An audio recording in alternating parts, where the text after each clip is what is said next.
ಅಮರ ಶಿಲ್ಪಿ ಜಕಣಾಚಾರಿ ಅಂತಕ್ಕಂಥ ಒಂದು ಕಾರ್ಯಕ್ರಮವನ್ನು ಕೂಡ ಮಾಡುವಂತ ಕೆಲಸವನ್ನು ಮಾಡೋದ್ರ ಜೊತೆಗೇನೆ ವಿಶ್ವಕರ್ಮ ಅಭಿವೃದ್ಧಿ ನಿಗಮ ಮಂಡಳಿಯನ್ನ ಮಾಡುವಂತ ಕೆಲಸವನ್ನು ಕೂಡ ಸರ್ಕಾರ ಮಾಡುತ್ತೆ. ಇದಕ್ಕೆ ಏನಪ್ಪಾ ಅಂತಂದ್ರೆ ಇದಕ್ಕೆ ಹೋರಾಟದ ಪ್ರತಿಫಲ.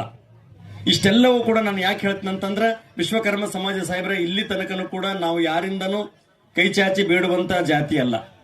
ನಾವಾಯ್ತು ನಮ್ಮ ಕಾಯಕ ಅಣ್ಣರು ಬಂದ್ರೆ ಸ್ವಲ್ಪ ಸರ್, ನಮ್ಗೆ ಯಾರನ್ನ ಒಂದು ಕಲ್ ತಗೊಂಡು ಹೊಡೆದ್ರ ನಾವು ಉಲ್ಟಾ ಕಲ್ ತಗೊಂಡು ಹೊಡೆಯುವಂತ ಸಮಾಜ ಅಲ್ಲ ನಮ್ದು. ನಮ್ಗೆ ಯಾರನ್ನ ಕಲ್ ತಗೊಂಡು ಹೊಡೆದ್ರೆ ಉಲ್ಟಾ ಕಲ್ ತಗೊಂಡು ಹೊಡೆಯಂಗಿಲ್ಲ. ಆ ಕಲ್ಲಿನೊಳಗೆ ಏನು ಮೂರ್ತಿ ಮಾಡ್ಬೇಕಂತ ವಿಚಾರ ಮಾಡತಕ್ಕಂಥ ಸಮಾಜ ನಮ್ದು. ಕಾಡೋರೆಲ್ಲ ಬೇಡೋರೆಲ್ಲ ಸುಮ್ಮನೆ ನಾವಾಯ್ತು, ನಮ್ಮ ಕಾಯಕ ಆಯ್ತು, ನಮ್ಮ ಜೀವ ಆಯ್ತು, ನಮ್ಮ ಬದುಕಾಯ್ತು. ಕಾರ್ಯದರ್ಶಿಗಳು ಆಡಳಿತ ಮಂಡಳಿಯ ಸರ್ವ ಸದಸ್ಯರನ್ನ ಹಮ್ಮಿಕೊಂಡಿದ್ದೀರಿ ಬಹಳ ಅಚ್ಚುಕಟ್ಟಾಗಿ. ಯಾಕಂದ್ರ ನಾನು ವಿಶ್ವಕರ್ಮ ಸಮಾಜ ಬಗ್ಗೆ ಹೇಳ್ಬೇಕಂದ್ರ ಅವರು ಬಹಳ ಶಾಣ್ಯಾರತ್ನ ಮಾತಾಡ್ತಿರ್ತೀನಿ ನಿಮ್ ಮುಂದತ್ತಲ್ಲ. ವಿಶ್ವಕರ್ಮದು ಒಂದು ಈ ಸಮಾಜಕ್ಕೆ ಕೊಡುಗೆಯನ್ನು ಕೊಟ್ಟಂತವ್ರು. ಹಿಂದ ವಿಶ್ವಕರ್ಮ ನಮ್ಮೆಲ್ಲ ಬಡಗೇರೆ ಮನಿ ಆಯಾ ಹಾಕುವಂತದ್ದು ಇದು ಮಾಡಿ ಮನಿ ಕಟ್ತಿದ್ರು. ಅವು ಇತಿಹಾಸನು ಹೇಳ್ಬೋದು. ನಾ ಅಂದ್ರ ಆ ತಂಟಿಗೆ ಹೋಗಂಗಿಲ್ಲ. ನಮ್ ಕೆಲಸ ಆಯ್ತು, ನಮ್ ಕಾಯಕ ಆಯ್ತು, ನಾವಾಯ್ತು ಅನ್ನೋಂತ ಸಮಾಜ. ಎಲ್ಲರ ಜೊತೆ ಪ್ರೀತಿಯಿಂದ ಬೆರ್ತಿರುವಂತವ್ರು ಬಹಳ ಶ್ರಮ ಪಟ್ಟು.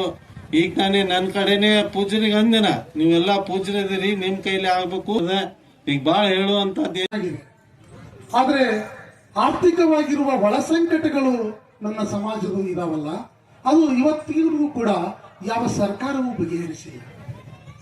ಧಾರ್ಮಿಕವಾಗಿ ನಾವು ವಿಶ್ವ ಬ್ರಾಹ್ಮಣರು ಅಂತ ಹೇಳಿಕೊಳ್ಳುವ ಮಟ್ಟದಲ್ಲಿ, ವಿಶ್ವವೇ ಸೃಷ್ಟಿ ಮಾಡಿದ ವಿಶ್ವಕರ್ಮನ ಕುಲಸ್ಥರು ನಾವು ಅಂತ ಹೇಳಿಕೊಳ್ಳುವ ಮಟ್ಟದಲ್ಲಿ, ಕಾಳಿ ನಮ್ಮ ಆರಾಧ್ಯ ದೇವಳಾಗಿದ್ದಾಳೆ, ದೈವಿಯಾಗಿದ್ದಾಳೆ. ಕಾಳಿಯನ್ನು ನೆನೆಯದೆ, ಕಾಳಿಯನ್ನು ಸ್ಮರಿಸದೆ ನಮ್ಮ ಕುಲಕಸುಬುಗಳನ್ನು ನಾವು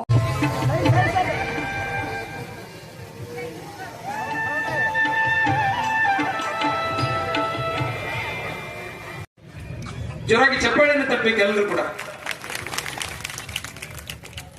ಪರಮ ಪೂಜ್ಯ ರಾಮಚಂದ್ರ ಮಹಾಸ್ವಾಮಿಗಳ ಪಾದಕಮಲಗಳನ್ನು ನಮಸ್ಕರಿಸಿ, ಪರಮ ಪೂಜ್ಯ ಮಹೇಂದ್ರ ಮಹಾಸ್ವಾಮಿಗಳ ಪಾದಕಮಲಗಳನ್ನು ನಮಸ್ಕರಿಸಿ. ಜೋರಾಗಿ ಚಪ್ಪಾಳೆಯನ್ನು ತಟ್ಟಬೇಕು ಎಲ್ಲರೂ ಕೂಡ. ಪರಮ ಪೂಜ್ಯ ರಾಮಚಂದ್ರ ಮಹಾಸ್ವಾಮಿಗಳ ಪಾದಕಮಲಗಳನ್ನು ನಮಸ್ಕರಿಸಿ, ಪರಮ ಪೂಜ್ಯ ಮಹೇಂದ್ರ ಮಹಾಸ್ವಾಮಿಗಳ ಪಾದಕಮಲಗಳನ್ನು ನಮಸ್ಕರಿಸಿ. ವಿನ್ಯಾಸವನ್ನ ವಿಶ್ವಕರ್ಮ ಸಮಾಜ ಪ್ರಾಚೀನ ಕಾಲದಿಂದಲೂ ನಮಗೆ ಒದಗಿಸುತ್ತಾ ಬಂದರು. ಸಾವಿರಾರು ಸಹಸ್ರಾರು ವರ್ಷಗಳ ಹಿಂದೆ ಆದಂತಹ ವಾಸ್ತುಶಿಲ್ಪಗಳನ್ನು ನೋಡಿದರೆ ಈಗ ಇರುವಂತಹ ಯಾರೋ ಇಂಜಿನಿಯರ್ ಸಹ ಅಂತಹ ನಿರ್ಮಾಣವನ್ನು ಮಾಡಲಿಕ್ಕೆ ಸಾಧ್ಯ ಇಲ್ಲ. ಅಂತಹ ನಿರ್ಮಾಣವನ್ನು ಮಾಡಿದವರು ವಿಶ್ವಕರ್ಮ ಸಮಾಜದವರು.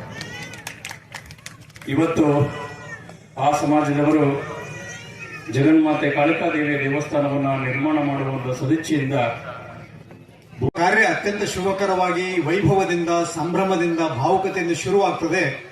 ಅದರ ಅರ್ಧ ಕಾರ್ಯ ಮುಗಿದಂಗೆ ಅಂತ ಒಂದು ಮಾತಿದೆ, well start is half done ಅಂತ. ನನಗನಿಸ್ತದೆ ಇದು well start is half done ಅಲ್ಲ, well start is complete done ಅನ್ನುವಂಥ ಮಾತು ಇವತ್ತು ನನಗೆ ಅನ್ನಿಸ್ತಾ ಇದೆ.